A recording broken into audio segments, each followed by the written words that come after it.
Pretty amazing, isn't it?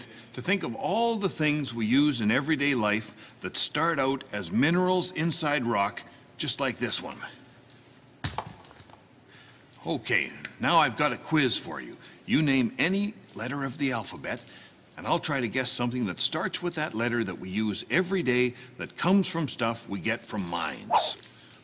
C, that's easy. Cars. Cars are mostly metal. Half their weight is steel. Then there's lead in the battery, there's aluminum in the brakes, and lots of copper wiring, especially in hybrid and electric cars. S. S, solar panel. W, windows. Windows are made of glass. Glass comes from silica sand, which we get from mines. G. G, goalpost. H, health. Have you taken your zinc or iron tablets today? Z, are you trying to tell me something about my zipper? Whoa! Okay, I get it. But, you know, getting minerals out of the ground, it's not a new thing. It's been going on for thousands of years, originally with First Nations groups all up and down the coast. But what about this place, the Britannia mine?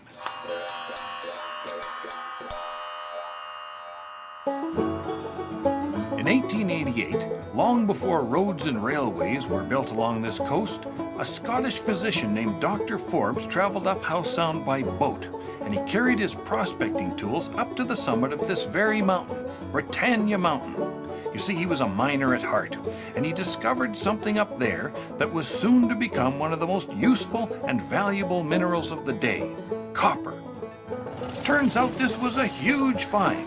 By the early 1900s, the development of a great mine was underway, digging mostly for copper, but also for gold, silver, and other ores.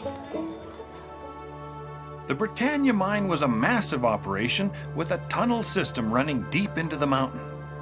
210 kilometers of tunnels. There were vertical shafts that stretched from 1,300 meters above sea level to 650 meters below sea level. Of course, as the mine grew, it needed miners, lots of them. At its peak of production, in 1928, there were 1,100 workers on the payroll.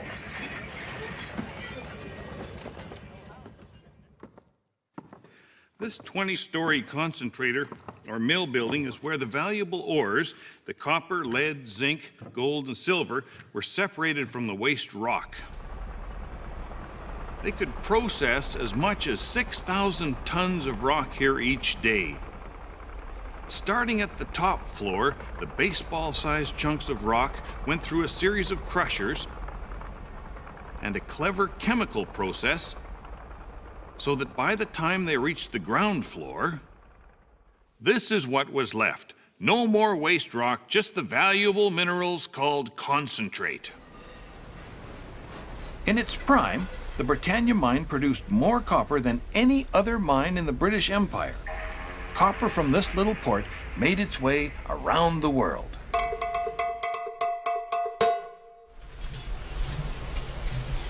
During World War II, battles half a world away had an impact on Britannia, and Britannia had an impact on them. Copper was needed for making ammunition like bombs and shells. In fact, the need was so great that the federal government exempted miners from being drafted into the army to keep as many as possible working in the mines to feed the need for copper.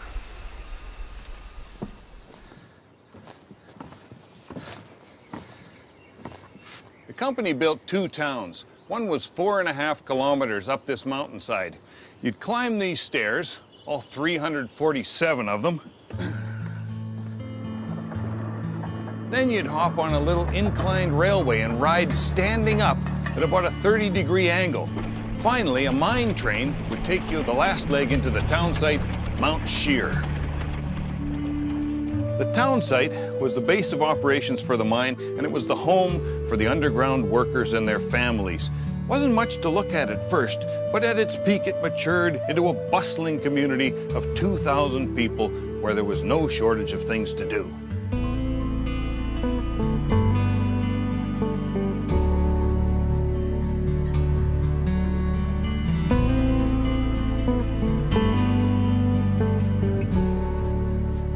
Down here beside Howe Sound, the other town, simply called the Beach, was the base for the milling and surface operations.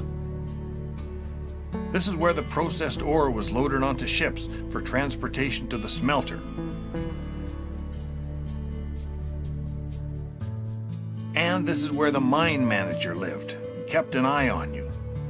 The three-story company store provided everything you needed, from soda pop to groceries to shoes or even an oriental carpet.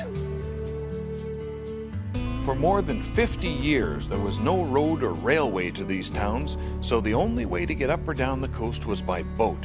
A trip to Vancouver was a rare treat. There's a story of a group of women who shared one single fancy hat that made the trip to Vancouver many times on a different head each trip. As with all company towns, there were hard times but good times too. The town's isolation bred a special community spirit.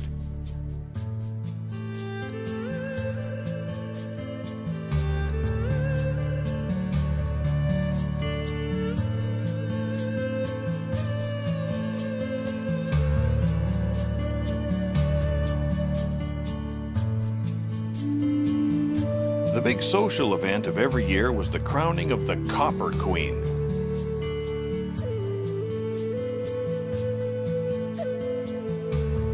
When the road from Vancouver to Squamish was built in 1958, people could easily come and go.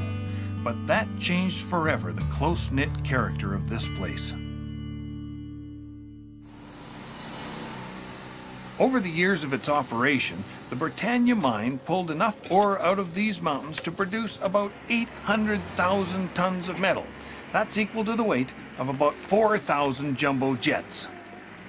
But finally, by the early 1970s, the mine was struggling to make a profit. It was the end of an era for this mine and for company towns like the beach and the town site, not only here, but across BC and elsewhere in Canada. In 1974, the last whistle was blown and the Britannia mine was closed.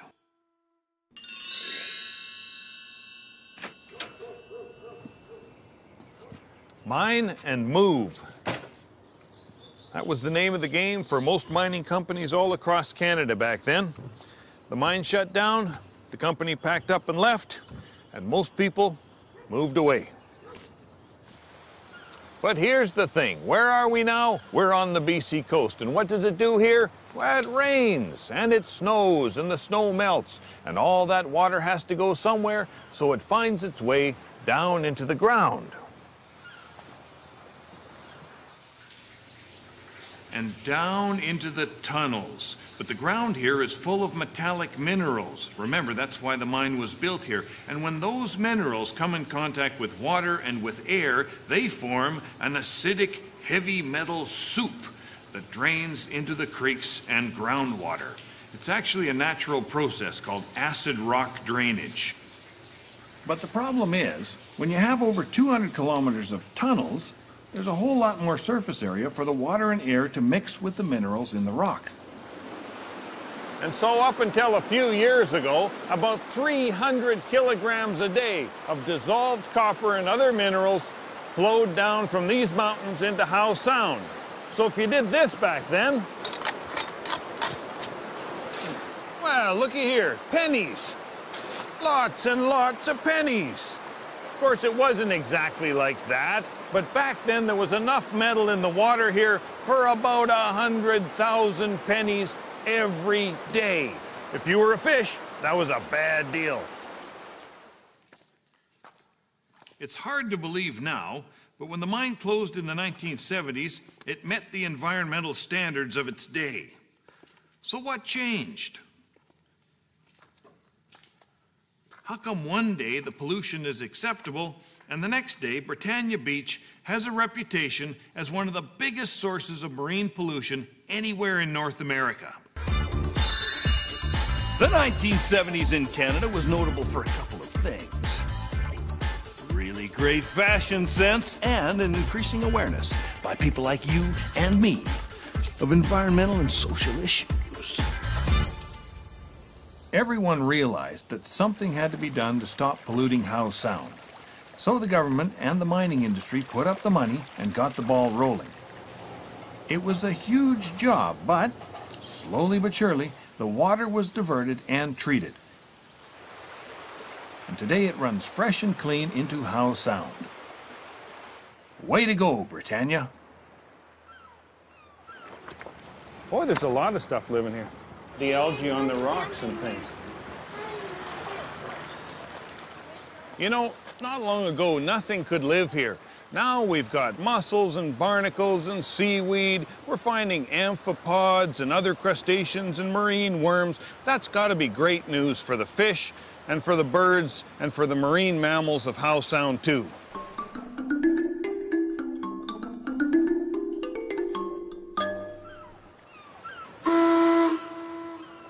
It's good to hear the old mine whistle blow again and to see the mill building all spruced up. But what can we learn from this story? The Britannia mine was one of Canada's industrial building blocks, an important mine of its day.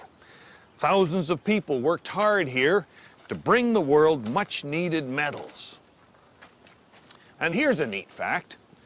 Did you know that most of the copper in circulation today is recycled?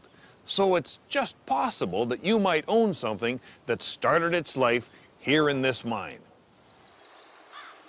But Britannia isn't just a story of the past. It also teaches us how times have changed and how mining in Canada has changed now that we have a greater understanding of its effects on the environment. It's an ongoing journey. The more we learn, the closer we'll come to getting it right.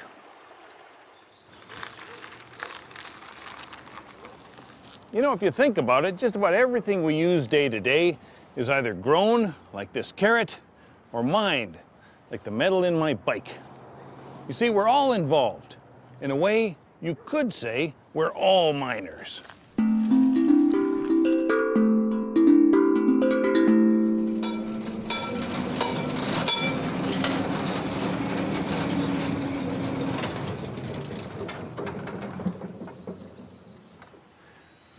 Okay, well, I hope you enjoy exploring the rest of the museum. And when you get home, have a look around. See how many other things you can find that might have started out from rock inside a mountain like this one. Okay, now, have you got one last letter for me? M. M. I've got one for that. How about music?